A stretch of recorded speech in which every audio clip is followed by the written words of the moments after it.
Hello everybody, I am Jarrett Ross, the Genie Vlogger, and welcome back to another Professional Genealogist Reacts. On today's video, I will be reacting to Claudia and I Took a DNA Test by Jessica Kellgren-Fozard. I am not familiar with this channel at all. I took a quick peek at their channel. They seem to talk a lot about their life as a lesbian couple and being disabled, and I guess a lot of other random stuff. But the main focus I was trying to find was what's their ancestry, and based on the little bit I saw, I just kind of have a general European. I think that they're British, but I don't know, so we'll just jump right into the video and find out together. Today we're going to do a DNA test. Oh, we did the DNA test. Yay! What are we expecting to find out in these results? I mean, I don't think I'm expecting to find out anything I don't know.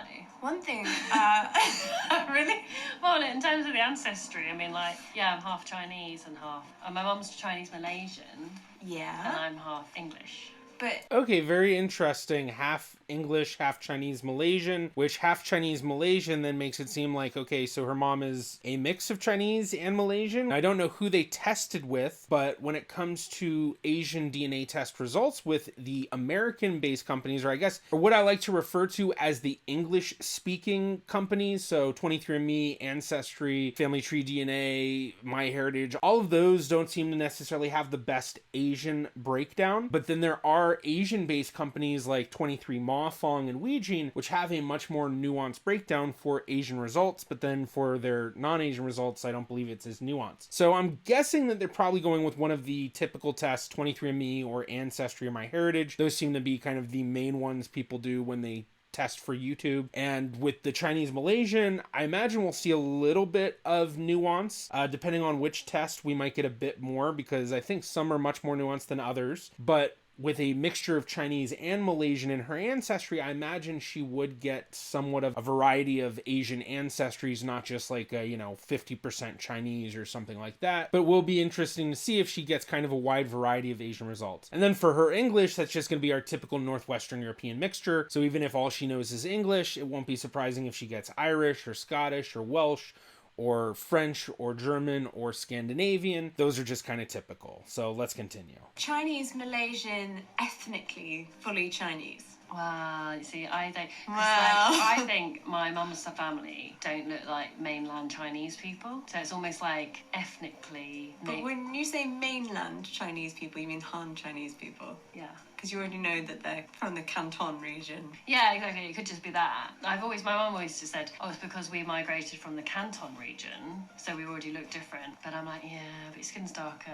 And things like that. I think you're Babanonia. Yeah, I've always thought maybe... And then we went to that house, didn't we, in, where is it? Malacca. Yes. Went to the Babylonian house. Peranakan house. Peranakan? Yes. Peranakan. And we were like looking at pictures and we were like, God, that woman really looks like your mum. Oh my God, that one really looks like your mum. That one looks like your mum. And I was like, maybe my mum was Babylonian. Indeed. Please explain Babylonian people, though. Oh God, I don't know, I'm gonna get it wrong. Pretty sure we made a video about it. We did. We did. You can linked up here. There you go. I think it's when the Chinese men came from Canton region to work in Malaysia, and they would marry, or I think they assumed they married, but maybe they just produced offspring with the local Malay women. Yes. Producing And- families And then who were... Babylonian was then that group of ethnicity that then was created. They had their own little traditions And the other half of you is... just English. Although we can trace that back to Normandy, which is northern France. But I mean, France and England were all the same at one point anyway, so... I mean, I think if we go back to 1066, we're pushing it. I don't know. I always think the more the better, Yeah, really mix it up. Yeah, when people are like, pure this, like, or whatever, like, we're 100% English. It's like, so? That's I not mean- anything to be proud of. Look at the Habsburgs. And what do you think you'll find out about yours? What do you expect the results to be? I am expecting my results to say that I am 100% Northern European of various description. Okay. Including Russia. So of my 4 grandparents, I would say like 2 of them are from England, North England. I don't think they ever went anywhere else, so I guess from there. And the other two... You know, genes doesn't work like that. It's not like where you go and then you can just collect it. No, okay, sorry. I mean, I don't think their ancestors really went anywhere else or came from anywhere else. Okay. They were just there. born in Wigan. That was it. Yeah. They were there, okay? And then my other two grandparents, one of them was American, but half Irish and half Swedish, but American. So another part of the Northwestern European group.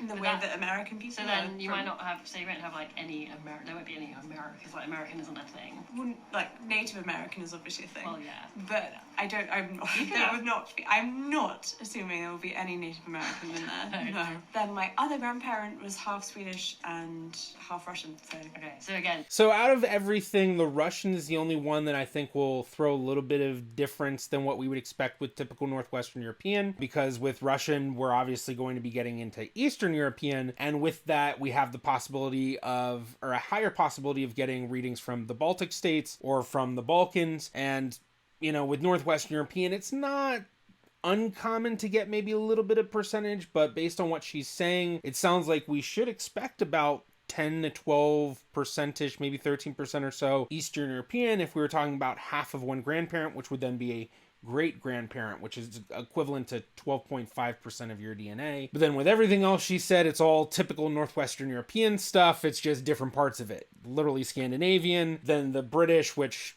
you know, British is all over the place really with all that stuff. But I mean, it sounds like they already kind of have a general idea of the way to come into these tests, of like kind of generalize your ancestry, but also understand the history that like connects the different populations. So they're already kind of saying what I'm saying, just in slightly different ways by comparing the different areas of Europe. And that kind of, you're going to be all from one area, really. yeah. But it'll still be interesting. Okay.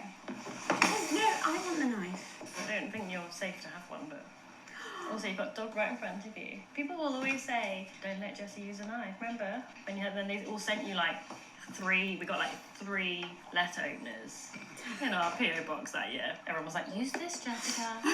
Just okay, you feel very unsafe with that knife on camera. I'm like, that's very We're going to start with Ancestry. Dun, dun, dun. Your DNA suggests your ancestry is 38.5% Chinese. Oh. And ties to 5 other populations. Surprising. No, not surprising, really. Wait, what? Wow, look, it shows it on the map. Okay. Because look, on the map it's saying I've got Europe, that part of me. Northern. It's actually kind of interesting to see a pure 50-50 breakdown, because oddly enough, I feel like more often than not, it's going to be like, it'd be like 50.1 and 49.9. I feel like I rarely ever see it actually 50-50, even when, you know, one parent is one continent, Asian, and then another parent is the other continent, European. Like, I mean, I've seen tons of these, especially where, one parent is one thing and the other parent's another thing, and then it kind of comes in not quite what you'd expect. So seeing the 50-50 is kind of funny. But the breakdown of everything is very interesting to see the mixture of stuff. We do have the 38.5% Chinese, the Indonesian, Thai, Khmer, and Myanmar 7%. As well as that 2.4% Vietnamese. Both of those, I think, kind of falling in line with that sort of Malaysian she was talking about. But then also that broadly Chinese and Southeast Asian, 2.1%. So it's kind of an interesting breakdown. And in terms of just, if this is correct in saying that 38.5% of her Asian ancestry is Chinese, and this other 7 and 2.4 and 2.1 kind of lumps together as one, that would be the equivalent of a great grandparent who would be of a non-Chinese Asian ancestry. But that's also assuming that everything that's not Chinese is kind of coming from one ancestor and just being read as kind of these various things. And that's one of the difficulties with these admixture percentages, is their estimation. So you sometimes kind of have to do that when you're coming up with these hypotheses. But what I just said is just one of many hypotheses that could be a possibility. So one possibility is that, most of her ancestry is Chinese, except for one great grandparent that was not Chinese, which means that one of her mom's grandparents was not Chinese. They were instead Malaysian or whatever. But then another possibility could be that they were all Chinese and that these other readings are just misreadings and difficulties of the readings of Asian ancestry, and possibly the lack of ability by this company 23andMe to get the Asian ancestry as nuanced as it possibly could be. So that's another possibility. I think that one's not quite as likely. Other possibilities include that there's a specific 7% that is indicating an ancestor that's Indonesian, Thai, Khmer, Myanmar sort of area, and then the 2.4% of Vietnamese represents a completely different ancestry. Even of everything I've mentioned now, these are just some of the many possibilities that are out there, because there are even more than what I've just mentioned, these three kind of main ones. But I think the most likely hypothesis is that this other non-Chinese is probably coming from one non-Chinese ancestor, maybe multiple, but basically somewhat recently, within the past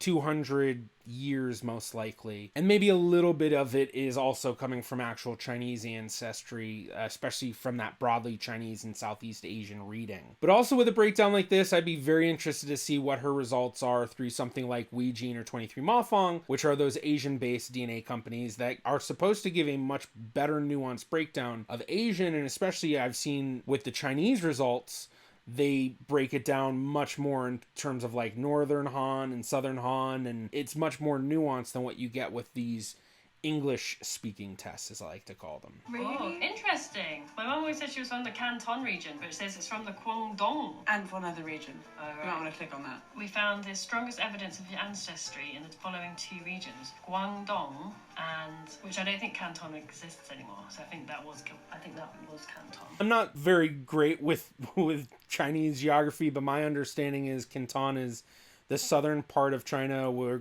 Guangdong is, and Guangzhou. But most of that I've probably learned from watching videos from like Lao Shu and Xiaoma and stuff like that.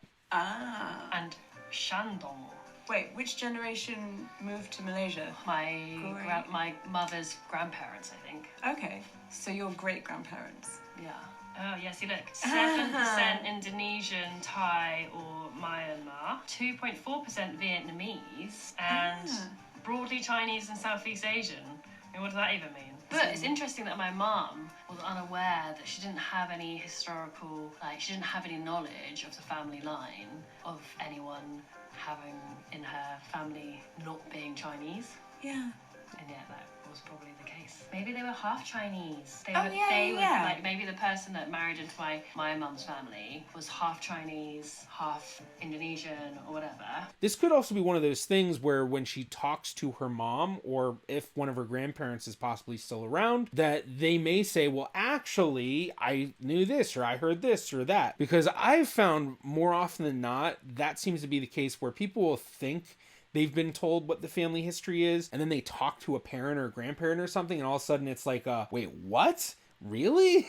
And so that could be the case, that she talks to her mom or grandparent, and they're like, oh, actually this and this and this, but it could also be something else. So, all right, enough rambling. Then you are 50%. Then I'm 50% European. 50% European. Oh my gosh, and 1.4% Ashkenazi Jewish. 24% is British Irish, and 24% is French German. That very much suggests that one of my grandparents was not English, like British. Like one of them was. Possibly. It's certainly one of the possibilities. I will say that for the typical Northwestern European mixture that we see, if someone's coming from England and largely knows their ancestry as being British, English, or whatever, then it is kind of odd to get such a large amount of French and German, but it's not impossible, because if you come from an area in England where the big portion of the population has French, German ancestry, well, that could make sense. So once again, we have lots of possibilities of what could be going on here. But looking at this breakdown, it certainly does seem like that could be a possibility. I mean, the way it breaks down, it makes it seem that, yes, it would indicate one grandparent is British Irish, one grandparent is French and German, and then maybe there's a little bit of other stuff going on in the ancestry. But at the same time, it may just be a difficulty in reading things as well in Northwestern European ancestries. But with all that said, once again, 24% French and German, when you don't know of any French and German ancestry, I think that's not super common. And then for that 1.4% Ashkenazi Jewish, it is very small percentage, so what we would call a trace result, which does not mean that it's a false result. It just means that our confidence that it represents a true ancestry is very low. Could represent that she has actually Ashkenazi ancestry, but it could also be a difficulty in just reading the DNA. Now, with that said, there's nothing in her ancestry that ties super strongly to Ashkenazi to give a feeling that it could be coming from something else we already know in her ancestry. So I think that it is possible that this 1.4% represents some sort of Jewish ancestry for her. But there is that possibility it is false. If it is true, and it's coming from one recent ancestor, which is what I would expect, then 1.4% is going to be the equivalent of like a fourth great grandparent or so. So when we think of how much we inherit, 25% from grandparents, 12.5% from greats, 6.25% from second greats, 3 point whatever from third greats, and then 1 point whatever that from fourth greats. So with 1.4%, that's obviously tying closest to fourth great grandparent. And when we look at these things, we always understand there's a range of what the distance may be, because inheritance is very random with what we get. With recombination, basically when the DNA is split as the parents create the sex cells that will create the human, that DNA then recombines, and so you get a random mixture of things. So basically we could be looking at maybe as close as a third great grandparent, maybe even a second great grandparent, although I highly doubt that, but then it could be as distant as a fifth great grandparent. So for a third great grandparent, assuming that she's about my age and her generations and her family are similar to mine, third great grandparents are largely going to be born about the early 1800s to mid 1800s. So they largely lived their lives in the 1800s. Fourth great grandparents largely end of the 1700s, beginning 1800s, and then fifth great grandparents born in the mid to late 1700s. So if we do have an actual Ashkenazi Jewish ancestor, which I should say as well, may not be Ashkenazi, may be Sephardi,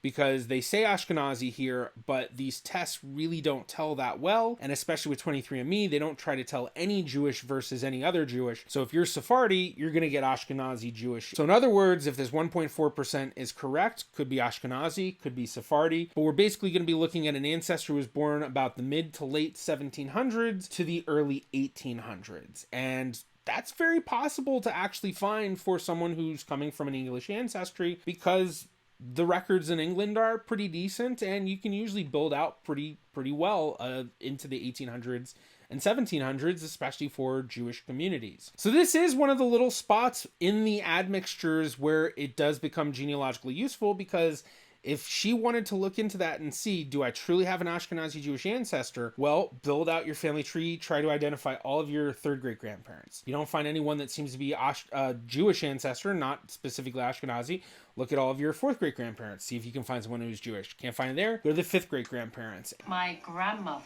is like from the East End, and all her family, I think some of them came from, I think there's some kind of thing about being Irish at some point. Okay, well that would... Interesting note, if her grandmother's from the East End, I wonder if that may be where the Jewish tie comes in, because the East End was a place where a lot of Jews lived, and depending on how long the family lived in the East End, it's very possible that that's where that comes from. And then of course, even better, she can look at her DNA matches to see, are there any cousins she recognizes from our family? She looks at them and she sees that they also have this Ashkenazi Jewish reading. That could be an indication that it's through that shared line that she has with those cousins. Would be your grandmother, I think that's but my then your grandfather would be the French and German. Yeah, which is where the Fozard name, they traced it back to Normandy. Right, so your father's father would be the one with French and German ancestry.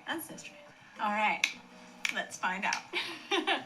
It's very blue. You did say you're going to be from Northern Europe. Let's have a look. I was like, it's going to be... It's going to be just on that It's part going of to the be map. very white. Yeah, you're just I am 99.9% European. Yeah, we kind of knew that. You're 12. And look at that. 12.8% Eastern European. Just like I said, from what she had told us about her family history, she had a great-grandparent or a grandparent who was half Russian, so a great-grandparent who is Russian, which would equate to about 12.5%. And that's exactly what we're seeing with this Eastern European breakdown. And then with everything else, with the British and Irish, the Scandinavian, and then the small amount of French and German, which this amount of French and German, 2.5%, is what I typically find if I have someone doing a DNA test where all they know is British or Irish or that kind of ancestry. So with the girl before, having that large percentage of French and German certainly indicates that something more is going on, whereas here with this 2.5%, that just may be from the typical craziness of Northwestern European DNA and the difficulty of reading it. But then something I think that's very interesting along with that is she mentioned specific ancestors coming from Sweden, and then for her Scandinavian reading, she is getting community readings for specific places in Sweden, and I'll be especially interested if she says anything about knowing that's where in Sweden her family comes from, because I imagine that may actually be the case. Oh, percent Eastern European. Oh. Hello. That's the Russian part, I guess. There is, yeah. Russia is included. Yes. Eastern European. Break it down. We've got Northwestern European, 87.1%. Which is British and Irish, 60%. Makes Probably your sense. father's side, plus 10% on your mother's Irish, side. which would be my grandmother. It's honestly probably a mixture from a lot of the different sides, even from her Scandinavian sides, the Swedish sides and all of that. If they did a DNA test, it wouldn't be surprising for them to get small amounts of British or Irish or anything like that. So honestly, it's probably largely representing certain ancestors of hers, but it probably is representing a hodgepodge of them. So trying to identify, oh, it's coming from this one and that one and this, doesn't always work that way to interpret it like that. Not the best way to go about it. Out there. Yeah. But look, it even tells me which regions of the UK. Oh, I didn't have that bit. Well, sorry. Not enough people with my genes have tested, obviously. Yorkshire. I mean, you knew that, didn't you? Yeah, that's basically, this is the area of my father's people. Your northerners. So when it comes to this list that they're looking at with the communities and locations, the thing to remember with it is that it's tied to what your DNA matches are putting into their profiles. So when you get a 23andMe test, it asks you, where's your father's side from? Where's your father's mother's side from? Your mother's father and your mother's mother. And whatever you put there, the 23andMe system goes through that and will look at all of your matches for what they put. And then depending on what they put, assuming that they're also getting the same readings as you with the Ancestry, they will then suggest, okay, based on everything we're seeing, these are the most likely areas that you have family ties. So really what this list is, kind of a list of the places most populated or most listed by your DNA matches. Understanding that is very important in knowing that wherever you're from, when you look at these lists, it's almost guaranteed that the largest city in that area is going to be in the top 3, if not going to be number 1. So perfect example here, and this happens for almost everyone that gets British and Irish, Greater London. And the reason for that is because even if all of your relatives are from the north of England, it's not going to matter because all of these relatives likely have a lot of other sides of their families. Remember, you're only related usually through one line of the family. So there's 3 other grandparents of theirs that you could be related that you might not be related to that very likely have ties to London because so many people throughout England have ties to London. Almost everyone's going to get that. Same thing with kind of Greater Manchester, not quite as large of an area, but obviously a very large area. So often these lists will sometimes be more of a list of the most populated areas, and it can be a little bit harder to decipher where your actual family is tying into because it may not be representative of your ancestry as much as it's representative of your family, where your relatives went, where your ancestors' siblings and their descendants went to. And then look, this is so bizarre. From Jonkoping County. It's where my grandfather's father's from. Oh, well they... Just like I was hoping she would mention, that is awesome. Now with the Scandinavian one, I feel like you don't have that issue of the large populated cities like you see with British and Irish, but I imagine that is probably somewhat of an issue. Like I'm sure when most people do Scandinavian, there are certain places that get listed more than others. But I feel like when I see a lot of Scandinavian results, they only have a couple of regions that they mention and they'll be kind of very specific. So that's awesome to hear that it's tying exactly with where she knows her family's coming from. Because the people that have tested, listed where they're from, and they're her cousins who are living in that area. Yeah, you know, It's exactly. so precise. That's really well done. Yeah, that is. Oh my gosh. I've actually been there. Yeah. And I've been to the house that my grandfather lived in when he was a small boy. Cool. In that area. Like, it's, yeah. So you didn't wow. need to do a genetic test to know about it. We're only 8.8% Scandinavian Yeah. now. You Wow. thought you'd be higher, I think, didn't you? Because you're always like, I'm like quarter Swedish. I should be quarter Swedish. But you're not, you're only 8.8%.